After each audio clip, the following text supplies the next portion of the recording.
for a chorus or a title, a concept for the song in general, and then we'll build like a riffs will come up, that kind of seem like they'll work with that song or that idea, and from there I'll create like some kind of, I call it a songscape, and we fill in lyrics and just start working on the melodies and building on. It's not like the biggest part of the song to some people, but for us that we'd be like, okay, this will go here, but then we'll go whoa, whoa, and then we saved all that stuff. So, that's kind of thing you don't think it's gonna end up on the album later. This album we like kept everything like that. A couple of records we had like a release date before we had even gone in the studio or started writing really, so that was kind of crazy too, because it was like, okay, we're really under the gun, it has to come out in this quarter, we got to make it happen, and obviously we're the kind of band that loves to tour, we love to go out there, we don't want to spend like 2 years in a studio somewhere, that's not like our idea of fun, but it's also hard when you want like the best it to be the best it can be as a record, and you don't have the time to really like make it happen. Yeah. It was kind of funny because with other records we would like write and do like really crappy little demos like on a tape recorder sometimes, and then we would go in the studio and it was like we had everything written and we would just record it. And with this one, we would like write batches of songs and then demo them, and the demos ended up being so like good, like the recordings were really great, that we actually kept a lot of the demo recordings.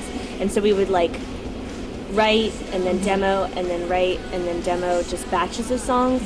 So it took about a year, except for it wasn't like, oh, we're going in the studio for a year. It was like... No, it was like blocks of like patches of recording and then patches of writing again, and then like a month of we don't know what we're doing. It was kind of hard too, because it wasn't like we didn't really know what we were recording for a lot of the time. It was like we're making demos for Atlantic, now we're making demos for ourselves, now we're trying to do it for like, I don't know. Like demos for maybe another, like for indie labels or other major labels, we weren't really sure.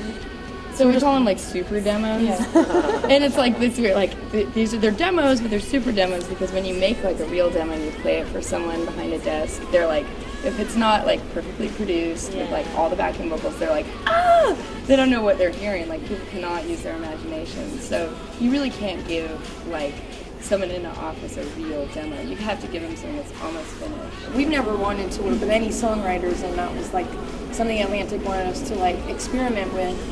And we were always game, and I think we're always trying to be open-minded because people think of us as really closed-minded and kind of stubborn, and as a group, being on a major label, like everything they'd ask us, we'd be like, I don't know, because we were always trying to protect, what we built as an indie band. We tried it with some other people, and Holly fit the best with us because she gets, wanting, like being inspired by something from another era without wanting to sound like throwbacks, Yeah. So like you'd throw out a song, or you'd say, oh, I love this song you did, or I love this song, and she'd know that song. And she wouldn't want to recreate it because she felt like that was tacky.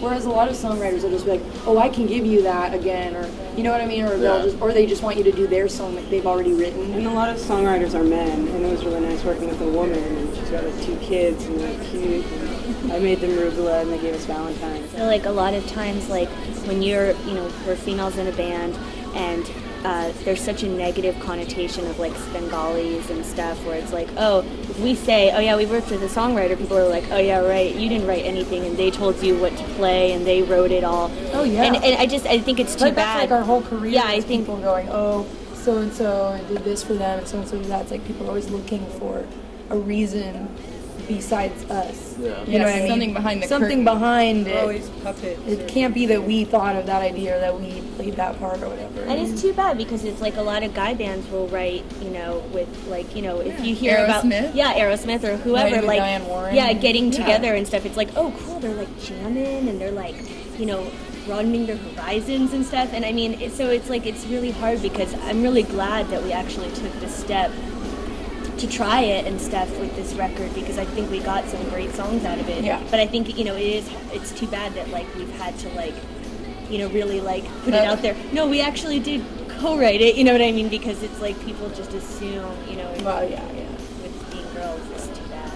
So you have like a couple months to write after you're off the road from the last album, and then they're going, well, we think even when we were on Lookout or Atlantic, it didn't matter. It was like usually when you're off the road, people are starting to go, well, when's the next album, and do you have songs? And we don't really write on the road, so it was always like, oh, we have to like really like write songs like literally now. We did it just one step at a time. Like Yeah. it was just like, okay, now let's get this part done. Okay, now what are we gonna do next? Don't think about that. Just get this part finished, and like it was just incrementally growing until I mean, we like couldn't do it if we weren't close to each other.